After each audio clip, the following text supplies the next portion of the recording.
नमस्कार दोस्तों, आज की वीडियो में हम बात करेंगे केस कैसे लगाया जाता है और उसकी जो पूरी प्रोसेस है केस लगाने की उसका हम डिस्कशन करेंगे। वीडियो को शुरू करें उससे पहले आपसे रिक्वेस्ट है कि वीडियो को लाइक कर दीजिए एंड चैनल को सब्सक्राइब कर दीजिए। चलिए वीडियो को शुरू करते हैं।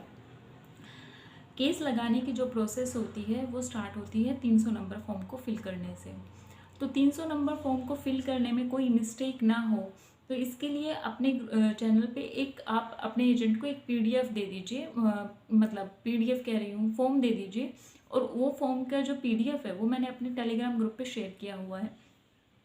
तो आप लोग चाहें तो टेलीग्राम ग्रुप को ज्वाइन कर सकते हैं, क्योंकि जितनी भी पीडीएफ्स होती हैं या जो भी लिंक होते हैं आपके यूज़फुल, वो सब मैं टेलीग्राम ग्रुप पे ही शेयर करती हूँ।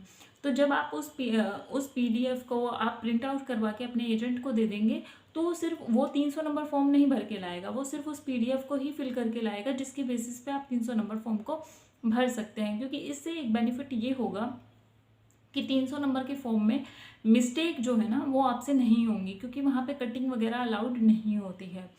तो जब आपने 300 नंबर फॉर्म को फिल कर लिया है, उसके जो भी उसके साथ डॉक्यूमेंट लगते हैं, एमएचआर वगैरह लगते हैं, जिनका डिस्कशन जो है कि 300 नंबर फॉर्म को कैसे फिल किया जाता है, उसके साथ कौन कौन से डॉक्यूमेंट लगते हैं, वो सब मैं अपनी एक अलग वीडियो में कि how to fill 300 number form, तो वो मैं उसमें डिस्कशन करूँगी। तो जब आपने ये 300 नंबर फॉर्म को फिल कर लिया उसके बाद आप जाएंगे एनबी डिपार्टमेंट में। वहाँ पे एक रजिस्टर रखा होता है, एंट्री रजिस्टर कहते हैं जिसको। तो उसमें आप वहाँ पे सीरियल नंबर वगैरह होते हैं, तो वहाँ पे आप अपने एजेंट का नंबर, एजेंट का नाम, उसका कोड वगैरह करके और आप एंट्री करते हैं कि ये पॉलिसी मैं लगाने जा रहा हूँ। तो वहाँ पे फिर पंचिंग वगैरह करके और आप एक केस कवर होता है तो वो केस कवर लगा के वहाँ पे रख देंगे, टाइपिंग के लिए आप एनबी डिपार्टमेंट में दे देंगे।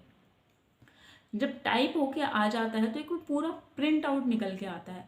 तो आप उसको अच्छे से देखिए, अच्छे से मतलब काफ़ी अच्छे से आपको देखना है, क्योंकि क्लैरिकल मिस्टेक हो जाती हैं और फिर बाद में आपको बहुत ज़्यादा दिक्कतों का सामना करना पड़ता है। तो उससे बचने के लिए आप उस फॉर्म को जो प्रिंट आउट निकल के आया है उससे अच्छे से चेक करेंगे कि पॉलिसी होल्डर का नाम जो है वो सही से, उसकी स्पेलिंग सही है कि नहीं है, आपके एजेंट का कोड सही है कि नहीं। क्योंकि मेरे साथ एक बार हो गया था कि मेरे 2 एजेंट का कोड, पॉलिसी कोड जो है एक्सचेंज हो गए थे एक दूसरे से।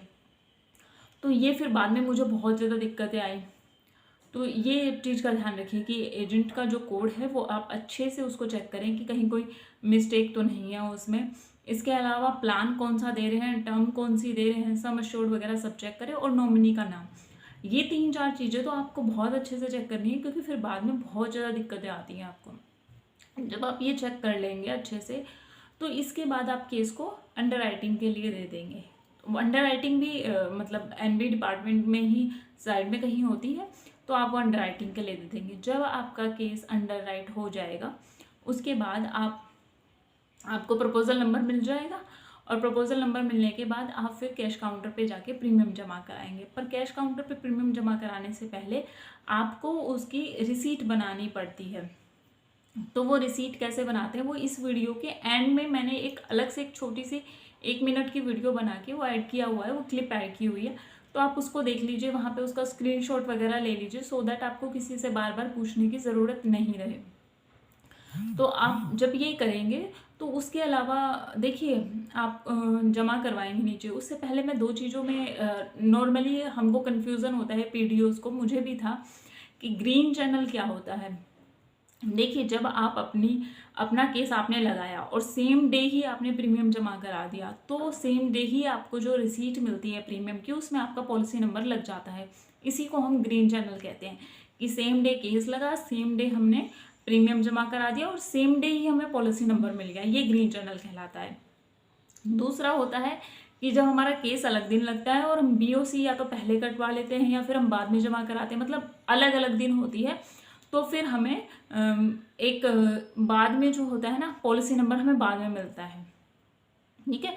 और उसको एफपीआर कहते हैं, फर्स्ट प्रीमियम रिसीट, उसमें बाद में पॉलिसी नंबर आता है, बीओसी हमारी पहले कट जाती है। तो ये एक अंतर होता है, ये आपको मैंने क्लियर कर दिया। तो जब आप ये सब कर लेंगे, आप अपनी स्लिप बना लेंगे प्रीमियम वाली, और आप जाएंगे नीचे और कैश काउंटर पे प्रपोजल फॉर्म लेके जाएंगे। प्रपोजल फॉर्म, रिसीट एंड जो प्रीमियम अमाउंट है वो आप लेके जाएंगे कैश काउंटर पे। वहाँ पे आप ये सबमिट करा देंगे।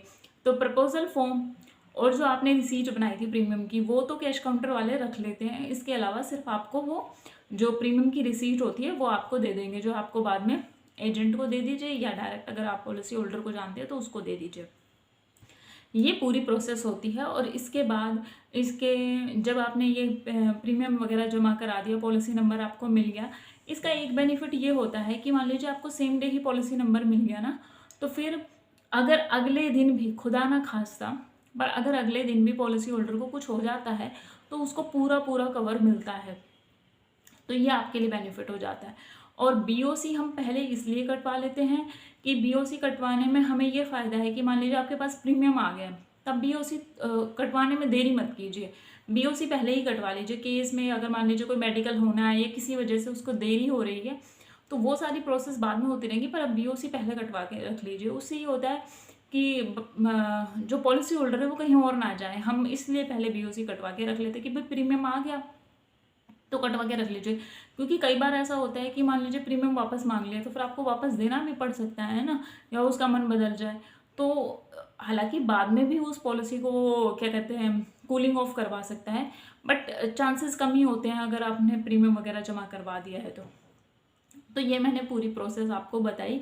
इसके बाद जो बॉन्ड आने में जो कितना समय लगता है, देखिए बॉन्ड डिपेंड करता है कि आपका प्लान कौन सा है। कई बार कि कुछ प्लान्स जो होते हैं ना उनके बॉन्ड थोड़े लेट आते हैं और यूजुअली 1 महीने के भीतर मेरे हिसाब से मोस्टली बॉन्ड आ जाते हैं। कोई होता है प्लान जिनके बॉन्ड थोड़ी लेट आते हैं तो बॉन्ड आ जाता है और फिर आप वो पॉलिसी होल्डर को दे सकते हैं। देखिए मेरी ब्रांच में तो ऐसा होता था कि बॉन्ड हमें इनिशियली तो हमें खुद ही दे देते थे बॉन्ड, एनबी डिपार्टमेंट से हमें बता देते थे कि बॉन्ड आ चुका है और आप अपने बॉन्ड ले जाइए, तो हम सिग्नेचर वगैरह करके बॉन्ड ले आते थे और हम खुद ही एजेंट को दे देते थे, वो आगे पॉलिसी होल्डर को दे देते थे।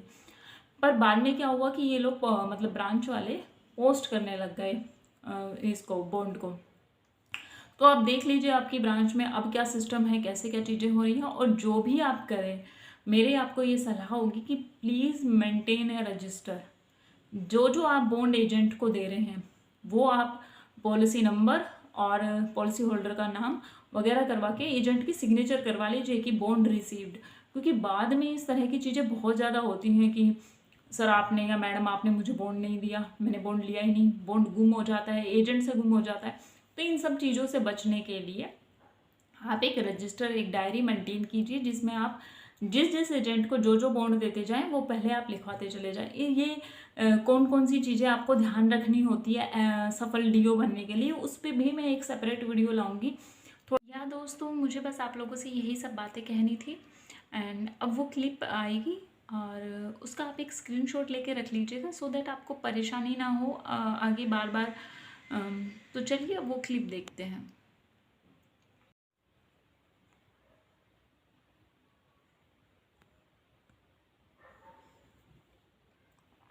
ये देखिए इस तरीके से कैश काउंटर के लिए आपको स्लिप बनानी है। यहाँ आप प्रपोजल नंबर लिखेंगे, यहाँ आप नेम लिखेंगे, यहाँ अमाउंट लिखेंगे। ये प्रपोजल नंबर एक ये हो गया, इसका नाम दीप्ति हो गया, ये अमाउंट 10,020 रुपये की है। दूसरा प्रपोजल नंबर इतना हो गया। आपके जितने भी प्रपोजल नंबर है इस तरह 1 2 3 करके आप लिख दीजिए। ये राकेश हो गया और ये अमाउंट हो गई इसकी। टोटल मैंने कर दिया 15,570 रुपये। अब हम पूरा डिस्क्रिप्शन देंगे कि 500 के कितने नोट है, 200 के कितने नोट है, 300 के कितने नोट, मतलब सॉरी 100 के कितने नोट है। तो 500 के हमारे पास 30 नोट हो गए तो 15,000 हो गया।